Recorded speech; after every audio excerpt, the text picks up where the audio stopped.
Bismillahirrahmanirrahim. Assalamualaikum warahmatullahi wabarakatuh. Hai anak-anak, kembali lagi pada pembelajaran IPA yang akan Ibu Lara sampaikan ialah mengenai materi pertumbuhan dan perkembangbiakan manusia. Apa saja yang akan kita bahas? Yang pertama adalah proses fertilisasi atau pembuahan, serta bagaimana pertumbuhan dan perkembangbiakan embrio, tahapan pertumbuhan dan perkembangbiakan manusia, menstruasi atau siklus haid pada wanita, ejakulasi pada pria, kelainan dan penyakit reproduksi manusia, serta upaya menjaga kesehatan organ reproduksi manusia.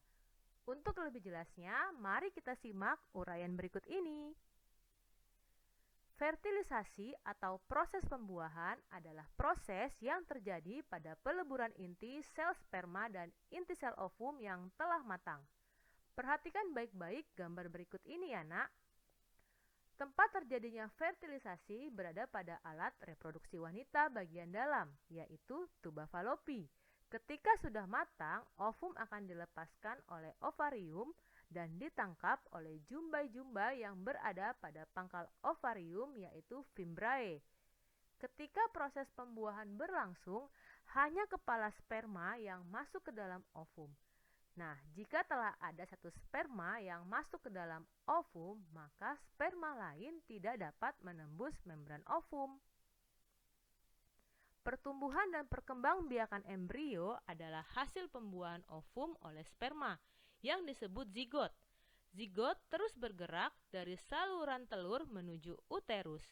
Selama pergerakannya menuju uterus, zigot membelah terus-menerus secara mitosis, membentuk kumpulan sel yang disebut embrio. Nah, perubahan zigot menjadi embrio dan pergerakannya menuju uterus membutuhkan waktu sekitar 5 hari. Pada hari kelima, embrio telah sampai di uterus. Pada hari ketujuh, embrio menempel pada dinding uterus. Perhatikan baik-baik, letak zigot di hari pertama adalah sel tunggal. Di hari kedua menjadi 2 sel. Di hari ketiga menjadi 4 sel dan di hari keempat menjadi 16 sel, serta di hari kelima menjadi blastokista awal, di hari ke-6 dan ke-7 menjadi blastokista tahap akhir, serta di hari ke-8 hingga ke-9 embrio mulai berimplantasi. Nah, bagian dalam pada endodermis merupakan fungsi untuk membentuk sistem pencernaan dan pernapasan, serta bagian luar pada ektodermis membentuk kulit dan sistem saraf, serta lapisan tengah mesodermis berfungsi sebagai pembentuk rangka, otot, sistem peredaran darah, sistem ekskresi, dan sistem reproduksi. Ketiga lapisan tersebut akan membelah kemudian membentuk bagian-bagian tubuh. Selama tahap embrionik, membran-membran embrio terbentuk. Nah, membran embrio terdiri dari kantong kuning telur, amnion, korion, dan allantois.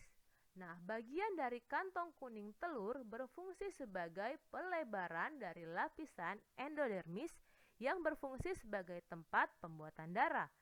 Sedangkan pada amnion, cairan tempat embrio yang mengapung dan berfungsi sebagai pelindung embrio dari goncangan dan benturan. Korion menyelubung amnion dan kuning telur, sedangkan atlantois berfungsi sebagai organ pernapasan dan ekskresi.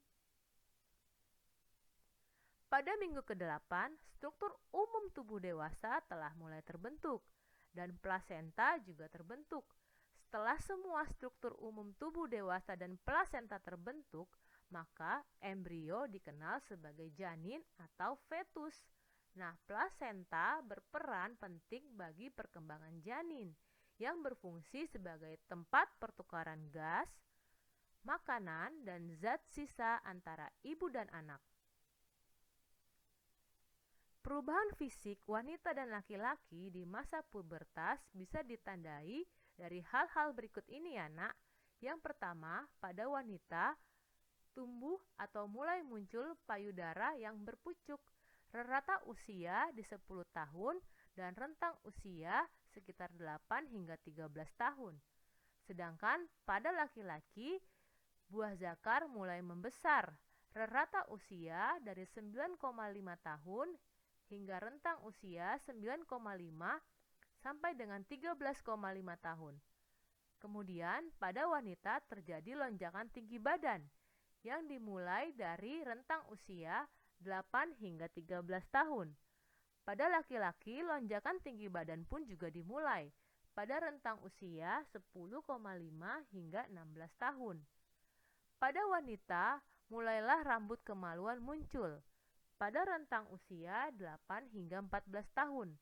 Pada laki-laki, rambut kemaluan pun muncul pada rentang usia 10 sampai 15 tahun. Pada wanita terjadi puncak lonjakan kekuatan yang rentang usianya 9,5 hingga 14 tahun. Sedangkan pada laki-laki penis mulai membesar pada rentang usia 10,5 hingga 14,5 tahun. Dan puncak lonjakan tinggi badan pada wanita terjadi pada rentang usia 10 hingga 13,5 tahun. Sedangkan pada laki-laki puncak lonjakan tinggi badan terjadi pada rentang usia 12,5 hingga 15,5 tahun. Nah, menstruasi pertama pada wanita terjadi pada rentang usia 10,5 hingga 15,5 tahun. Sedangkan pada laki-laki terjadi penyemburan pertama air mani pada rentang usia 12 hingga 16 tahun. Pada wanita, tinggi badan dewasa tercapai di rentang usia 10 hingga 16 tahun. Sedangkan pada laki-laki, rambut wajah mulai tumbuh di rentang usia 12,5 hingga 15,5 tahun. Nah, pada wanita terjadi pertumbuhan buah dada yang tuntas. Hal ini terjadi di 10 hingga 16 tahun. Dan pada laki-laki, suara mulai terdengar dalam pada rentang usia 12,5 hingga 15,5 tahun. Dan pada wanita yang terakhir, terjadi pertumbuhan rambut kemaluan tuntas pada rentang usia 14,15 tahun. Sedangkan pada laki-laki terjadi pertumbuhan penis yang tuntas di rentang usia 12 hingga 16 tahun. Kemudian pada laki-laki terjadi puncak lonjakan kekuatan di 13 hingga 17 tahun.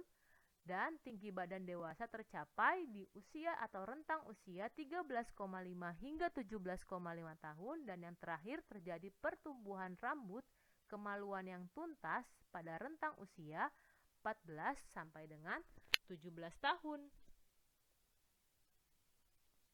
Nah, menstruasi atau siklus haid pada seorang wanita dewasa setiap bulan melepaskan satu sel telur yang matang dari salah satu ovariumnya. Apabila tidak terjadi fertilisasi, akan terjadi pendarahan yang disertai luruhnya sel telur dan lapisan endometrium. Pendarahan ini disebut sebagai menstruasi. Nah, menstruasi terjadi secara periodik, sehingga disebut sebagai siklus menstruasi. Pada umumnya, siklus menstruasi pada wanita berlangsung selama kurang lebih 28 hari. Perhatikan baik-baik siklus haid di minggu ke-1, yang prosesnya adalah lapisan rahim luruh dan keluar sebagai aliran darah haid melalui vagina. Pada minggu kedua, lapisan rahim menebal kembali sebagai persiapan untuk sel telur berikutnya yang matang dalam indung telur. Sedangkan pada minggu ketiga, prosesnya merupakan telur matang lepas dari indung telur. Nah, telur dapat dibuahi dalam waktu kurang lebih 36 jam di dalam saluran telur atau oviduk atau tuba falopi. Sedangkan pada minggu keempat, telur mencapai rahim. Jika telur tersebut telah dibuahi, akan tertanam atau implantasi di dinding rahim. Sebaliknya, jika telur tersebut tidak dibuahi, akan meluruh dan keluar bersama lapisan dinding rahim sebagai darah haid. Nah, siklus haid berlangsung hingga wanita berusia di kisaran 40 sampai dengan 50 tahun. Nah, ejakulasi terjadi pada pria Spermatogonia akan matang menjadi spermatid. Spermatid matang menjadi spermatozoa atau sperma. Proses ini pertama kali terjadi di masa pubertas 12 hingga 16 tahun. Sel sperma dapat bergerak, kaya akan dengan DNA, dan memiliki bagian kepala yang sebagian besar dibentuk dari bahan kromosom. Nah, sperma akan dikeluarkan pada saat ejakulasi. Maka, ejakulasi adalah proses pengeluaran semen dari uretra. Pada anak remaja, ejakulasi biasanya terjadi pada saat mimpi basah. Cairan yang diejakulasi adalah semen, yaitu cairan yang mengandung sperma. Walaupun hanya satu sperma yang diperlukan untuk membuahi ovum. Dalam keadaan normal, terdapat 100 juta sperma per mililiter semen pada pria. Perhatikan baik-baik struktur sperma berikut ini. Nah, kelainan dan penyakit reproduksi manusia bisa terjadi apabila kita tidak menjaga kesehatan reproduksi. Yang pertama, biasanya akan dialami oleh wanita berupa keputihan, yaitu penyakit yang ditandai dengan keluarnya cairan kental berwarna putih dari alat kelamin yang disebabkan oleh infeksi jamur, Chlamydia trachomatis, Candida albicans, bakteri Gardnerella vaginalis, dan Trichomonas vaginalis. Yang kedua ada penyakit gonore atau kencing nanah. Penyakit ini biasanya ditandai dengan keluarnya nanah dari saluran kencing sehingga terasa sakit saat buang air kecil. Disebabkan oleh infeksi bakteri Neisseria gonorrhoeae. Nah, bagaimana pencegahannya? Biasanya dengan cara menghindari kontak seksual dengan penderita. Ada penyakit sifilis atau biasa kita sebut raja singa. Penyakit yang ditandai dengan timbulnya luka pada alat kelamin, rektum, lidah, atau bibir tetapi tidak terasa sakit. Biasanya disebabkan oleh infeksi bakteri Treponema pallidum. Pencegahan tentang penyakit ini dengan cara menghindari kontak langsung antara luka di kulit dengan selaput lendir atau cairan tubuh. Yang keempat ada penyakit AIDS, penyakit yang merusak sistem kekebalan tubuh penderita, disebabkan oleh HIV atau Human Immunodeficiency Virus. Nah, bagaimana proses pencegahannya dengan tidak menggunakan jarum suntik secara bersamaan dan menghindari kontak seksual dengan penderita. Yang kelima ada herpes genitalis, penyakit yang ditandai dengan timbulnya bintil-bintil berisi cairan di alat kelamin, dubur, atau mulut dan terasa sakit yang disebabkan oleh virus herpes simplex tipe 2. Nah, proses pencegahannya dengan menghindari kontak seksual dengan penderita. Yang keenam ada prostatitis, penyakit yang ditandai dengan adanya inflamasi pada kelenjar prostat. Penyakit ini disebabkan oleh infeksi bakteri Escherichia coli atau non-bakteri. Bagaimana pencegahannya? Dengan cara mengurangi aktivitas yang menyebabkan iritasi pada prostat seperti duduk dalam waktu yang lama. Yang ketujuh ada epididymitis, penyakit yang ditandai dengan peradangan pada epididymis yang disebabkan oleh iritasi zat kimia, komplikasi prostatektomi, bakteri coliform, dan infeksi chlamydial. Nah, pencegahannya dengan cara menghindari bergonta-ganti pasangan seksual. Yang ketujuh ada chlamydiasis. Hal ini seperti halnya gonorea, tidak tampak gejala pada 70% wanita dan 10% pria, disebabkan oleh bakteri Chlamydia trachomatis. Pencegahannya dengan cara menjaga kebersihan pada saat kehamilan dan pria selalu menjaga kebersihan organ intim. Nah, bagaimana upaya menjaga kesehatan organ reproduksi manusia? Yang pertama adalah mengganti pakaian dalam minimal 2 kali sehari. Nah, pemilihan pakaian dalam sebaiknya yang berbahan katun agar mudah menyerap keringat. Untuk wanita, kurangi pemakaian sabun pembersih vagina atau obat antiseptik.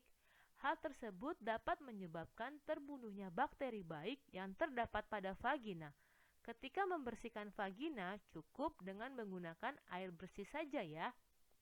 Untuk wanita, perhatikanlah kebersihan daerah vagina saat setelah buang air kecil, buang air besar, keputihan, dan menstruasi, agar meminimalkan infeksi jamur dan bakteri. Kemudian, mengurangi kebiasaan menahan buang air kecil. Tetesan urin yang tidak disadari dapat memicu munculnya kuman. Tidak menggunakan pakaian dalam yang terlalu ketat. Setelah itu, segera melakukan pemeriksaan apabila ada keluhan di daerah alat reproduksi. Rutin berolahraga yang cukup dan selalu mengonsumsi makanan-makanan yang bergizi. Dan tidak melakukan hubungan seks bebas karena beresiko tinggi terkena penyakit kelamin yang berbahaya seperti AIDS dan sifilis. Dan terakhir, selalu menghindari pernikahan sedini mungkin ya, karena belum memiliki kematangan fisik maupun kematangan psikologis. Demikian hasil pemaparan tentang materi sistem reproduksi pada manusia.